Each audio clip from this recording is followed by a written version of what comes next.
Hello दोस्तों, सास अपनी बहू से बहुत नफरत करती है और धीरे धीरे ऐसा क्या हो जाता है कि वो अपनी बहू को बेटी मानने लगती है और उसे अपनी बेटी की तरह प्यार करने लगती है। चलिए जानते हैं इस कहानी में। माँ, वाह बेटा वाह, दिल लगा चुड़ैल से तो परी भी क्या चीज़ है, ये कहावत चरितार्थ कर दी तुमने। एक से बढ़कर एक अच्छे रिश्ते ठुकराकर तुमने उसे पसंद किया। याद रख, बिना सास वाले ससुराल में दामाद की कोई पूछ नहीं होती। माँ, इसका दूसरा पक्ष भी देखो। बिना माँ की बच्ची है, तुम माँ बन जाना और वह बेटी बन जाएगी। मुझे ना पढ़ाओ ये प्रेम का पाठ, तुम्हारी पसंद है तो तुम ही संभालना, उन्होंने कहा। साहिल ने सोचा कि माँ यूं ही गुस्से में कह रही हैं, साथ रहते हुए मुस्कान के प्रति स्नेह जरूर उमड़ेगा।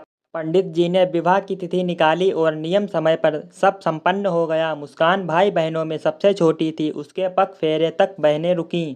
उसके बाद ना ही किसी ने बुलाया और ना ही वह गई। साहिल के मुंह से उसके हंसते खेलते परिवार की इतनी चर्चाएं सुनी थीं कि विदाई पर एक बूंद आंसू ना गिरे थे। उसने हमेशा से ऐसे ही खुशहाल परिवार के सपने देखे थे। अब वही सपना सच होने जा रहा था, उसे अपना परिवार मिल रहा था, यह सोचकर बेहद प्रसन्न थी। बहुत जल्द आशा के विपरीत परिस्थितियां सामने आ गईं। साहिल के सामने खुशनुमा माहौल रहता, पर उसके ऑफिस जाते ही एक एक पल काटना मुश्किल हो जाता। बस काम की बातें होती, सारी दोपहरी अकेली बैठे बिताती। एक कड़वाहट की दीवार थी जो शाहीन जी बे मुस्कान के बीच बनी हुई थी। मुंह खोलती तो बस विरोध जताने के लिए, भले ही मुद्दे अलग अलग होते, कभी प्रेम विवाह की बुराइयां तो कभी कुकिंग के तरीकों पर उपदेश तो कभी मायके वालों के बेरुखी की चर्चा। मतलब साफ था कि इस रिश्ते को उन्होंने मन से स्वीकार ना किया था। उसने एक दो बार साहिल से इस बारे में कहा भी, पर वह टाल गया। वह भी क्या करता, इस शादी के लिए घर वालों को मनाने में ही उसकी सारी ऊर्जा निकल गई थी। दिन निकल रहे थे पर दूरियां घटने का नाम नहीं ले रही थीं। मन में यही सब सोचती मुस्कान एक दिन सीढ़ियों से फिसल गई। दाहिनी पैर में फ्रैक्चर हुआ था।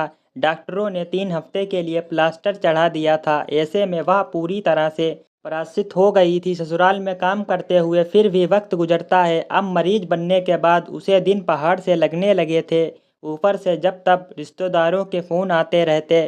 सासू माँ के मायके वाले भी ऊट पटांग सलाह दिया करते। आज भी उनका मायका आबाद था, उनकी ओर से हर चीज त्योहार में बुलावा आ जाता।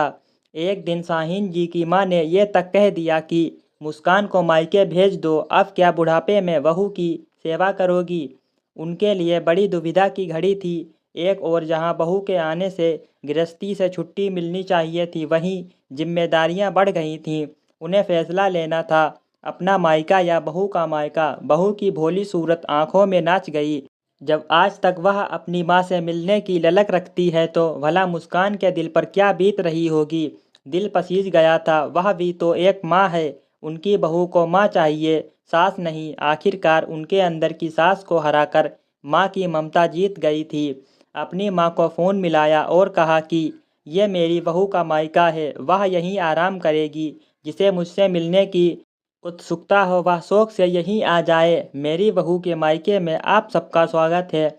उनके मुंह से यह सुनकर मुस्कान की आंखें भर आईं। इसी ममता के लिए वह महीनों तड़पी थी। साहिल की बातें सच साबित हुई कि देखना, एक दिन माँ भी तुमसे प्यार करने लगेगी। महीनों के अंतर्गत से शाहीन जी को विराम मिला था और मुस्कान को अपनी माँ।